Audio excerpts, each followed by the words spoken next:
Imam Taha Tawil leads the oldest mosque in America. As the Arab-American founders prospered and moved to the suburbs, he finds himself with a diverse congregation that shares his pride in the Mother Mosque's history. Assalamu alaikum, peace be upon you. Ahlan wa sahlan, welcome. My name is Taha Tawil. I am from Jerusalem, and I came to United States way back in 1983. And we are in Cedar Rapids, Iowa, and the Mother Mosque of America. This mosque is the first mosque to be built from the ground up.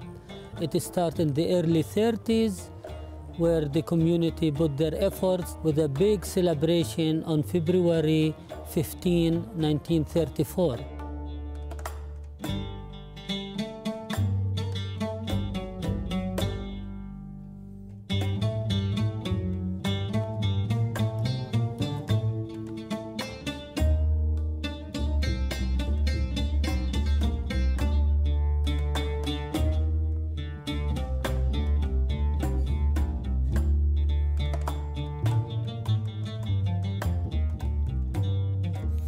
I want you to know that this mosque represents the identity and the dignity of the Muslims, which served this country for generation and generation. And I see that the problem is not Islamic or Christian or Jewish.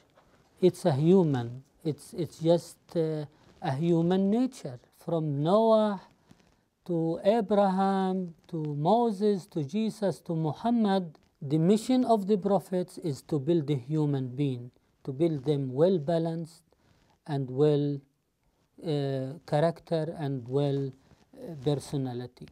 We Muslims in America live in peace and harmony. We are, in September 11, we have double jeopardy. First, we have Muslims and Arabs killed in that attack. Number two, we are Americans like the others. And we also have the pain, and we cannot be blamed for it. We are part of the community. So thank God the people know this, most of them. Allahu Akbar. Allahu Akbar. Allahu Akbar. Please, Allah, make this gathering a gathering of compassion, a gathering of peace, and a gathering of understanding.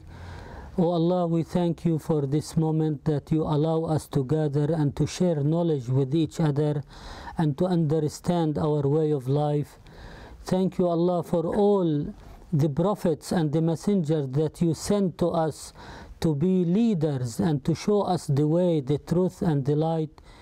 At the Mother Mosque during September 11, I did find some flowers on the steps of the mosque.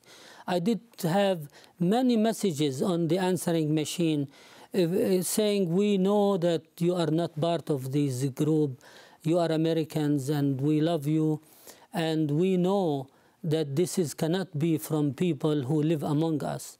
This mosque is over 100 years, the community in Iowa. People are civilized here, sophisticated. They know what is right and what is wrong. And any terrorism is wrong. And any human blood is shed is wrong. This is against the teaching of God. Welcome, welcome, Sarah. Oh, thank you. This is in Urdu. Correct. And Arabic. Arabic and Urdu. Right.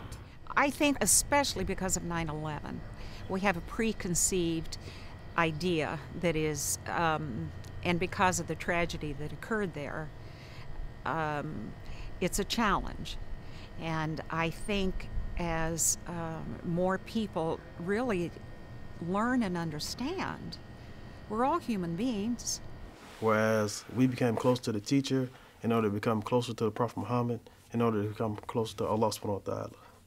And so, and like in Surah Al-Kahf, Allah subhanahu wa ta'ala said, it gives you a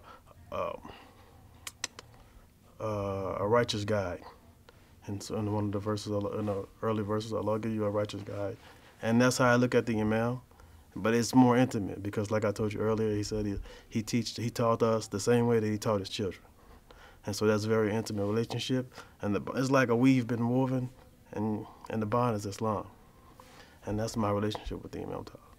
And sometimes, you know, I look back over the years and look at the advantage of having a relationship with him.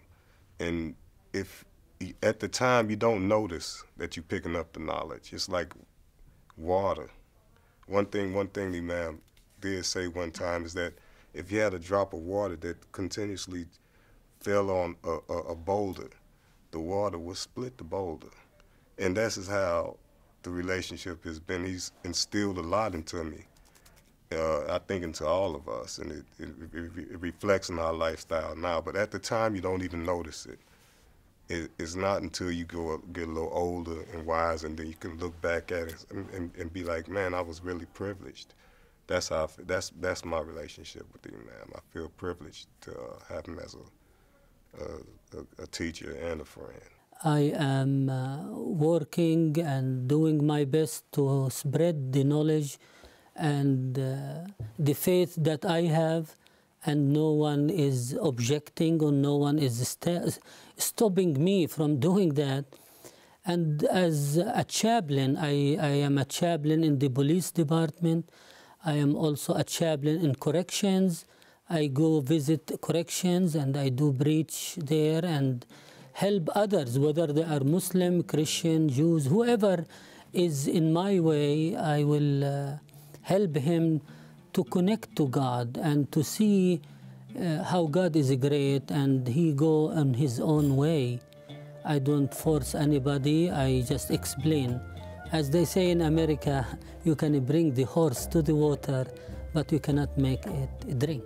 And that's basically what I value the best in America, is my freedom, my humanity, and the dream that I have has been fulfilled.